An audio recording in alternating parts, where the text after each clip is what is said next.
Are you someone who is considering a marketing career but a bit confused whether to take it up full time or as a freelancer? Then this video is exclusively for you. In this video, I'm going to delve deep and break down all the pros and cons of starting your career or continuing your career as a freelancer. I'll also cover some of the points which basically people miss out in other videos, so watch till the end to get the complete view of it. If you are here for the first time, my name is Lakshman and we discuss about marketing, growth, money and a bunch of crazy stuff in this YouTube channel. So if you are into any one of those, do subscribe and let's continue. First, let's get the jargon out of the way. Freelancing is not a part-time job. Now, a part-time job or a full-time job would require the employer or the employee to come in and sit at the office or work a certain amount of hours every day. Rather, a freelancer is usually hired by a company if the company is looking for a specific outcome. It doesn't matter how long you work or what time do you work. It's just that the outcome that matters. Now, post-COVID, this kind of engagement has been on the rise. Employees love the freedom they get with this flexible type of engagement, and employers or organizations today are also having better infrastructure to manage their employees in a remote culture. This has eventually led a lot of people to take up freelancing as a career, but most people start without understanding it completely, which is what this video is going to help you out. Let's look at the pros of becoming a freelancer or the freelancer lifestyle. Firstly, the first and foremost one is obviously flexibility.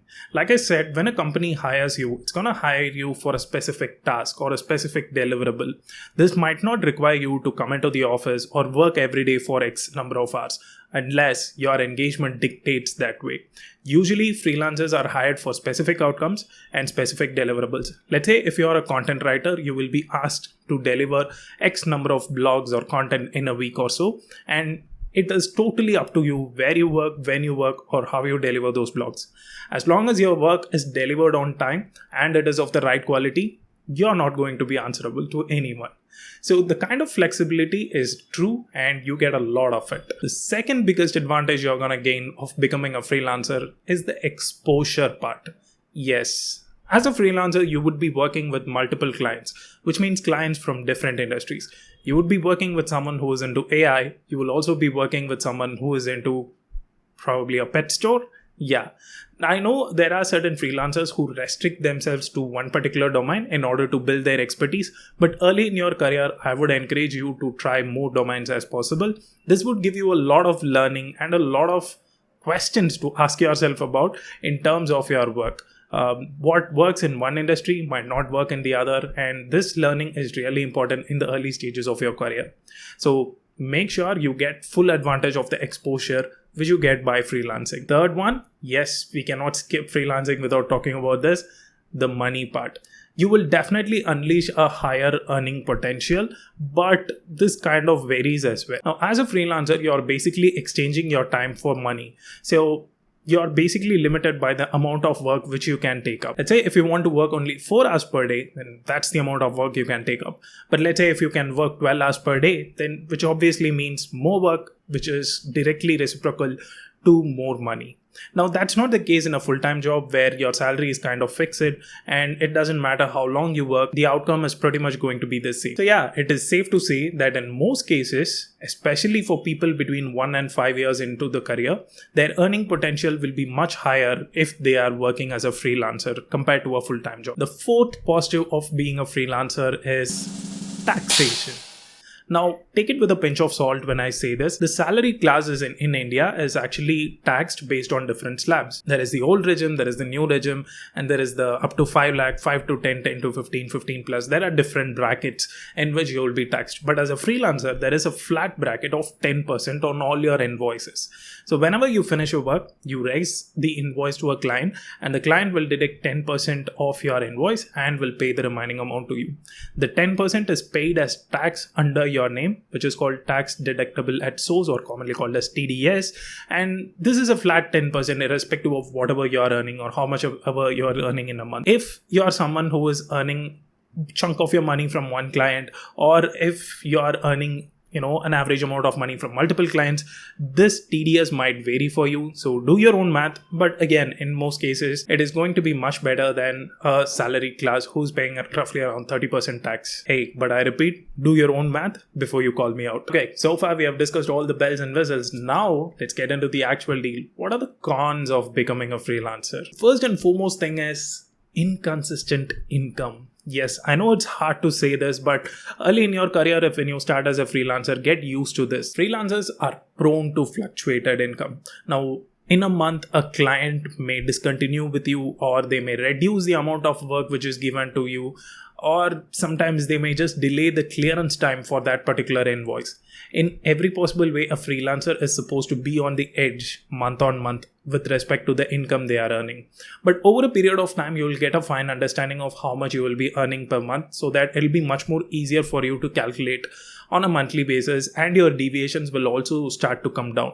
But in the early days, it will really fluctuate and there is very little you can do about it. It's a phase you might have to cross over, but that's something that's going to stay with you forever. Get used to it. The second con is a sense of isolation. Now, I told you working as a freelancer is going to help you get more exposure. You'll be working with multiple people and you'll be working across multiple industries as well. But the benefit of working from an office and working with your peers, the general office conversations, is something you'll definitely miss out. If you're someone who is completely ready for it, good for you. If you're someone who has a very strong social life outside work, good for you. But if you're expecting a bit of workplace friendship, then freelancing will be disappointing for you. Again, be prepared on the same. Third con, which is one more important point, is the lack of benefits. Now, working full-time in a company will come with its own benefits. Not just the free lunch and free coffee, but important things like health insurance or term insurance. Now, as a freelancer, you have to take care of all these things by yourself. Whether it is health insurance, term insurance, your retirement plan, all these things you have to calculate upfront, and you have to start saving right from day one, which is a totally another video. But you have to be responsible for all your own benefits. And another thing is that you will not get recognition very often. Usually in companies for full-time employees, there would be a reward and recognition program where they get recognized year on year, or there will at least be a manager who will be patting on their back. But as a freelancer, you're just hired to do the job and there will be very little recognition.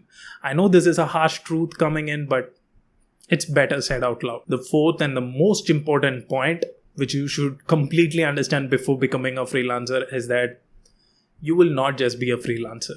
Yes, let's say if you're a content writer and if you think just by becoming a freelancer, you're just going to do content writing work, that will not be the case. You have to be your own marketer. You have to be your own salesperson. You have to be your own accountant. You have to do all these things by yourself. Constantly, you have to be selling. You have to take care of building your pipeline, building your clients, networking with your clients. Everything has to be taken care by you. So in a day, let's say if you are working 8 hours, then around 2 to 3 hours will be spent just on prospecting, building your network and building your client relationship. And maybe the remaining 4-5 hours will be spent on the actual work. So make sure you are ready for this. And that's how I would like to sum up. See, the goal of this video is not really to scare you away from becoming a freelancer, but most often people just jump onto freelancing without giving it a complete thought of things. The goal of this video is to bring awareness to you completely about freelancing. What are the pros? What are the cons? Let's say if you are working in a company for 8 hours and you think that by being a freelancer, I'm going to work only 4 hours per day. That might not be the case. You might be ending up working more. But at the end of the day, if you don't like a manager or a boss who is above you and you have to be responsible for your own time, then freelancing is definitely an opportunity for you. I really hope you had some useful takeaway from this video. If you did find it useful, you know what to do. And if you have a friend who is looking to become a freelancer, then you know what to do. See you guys in another video. Until then, cheers.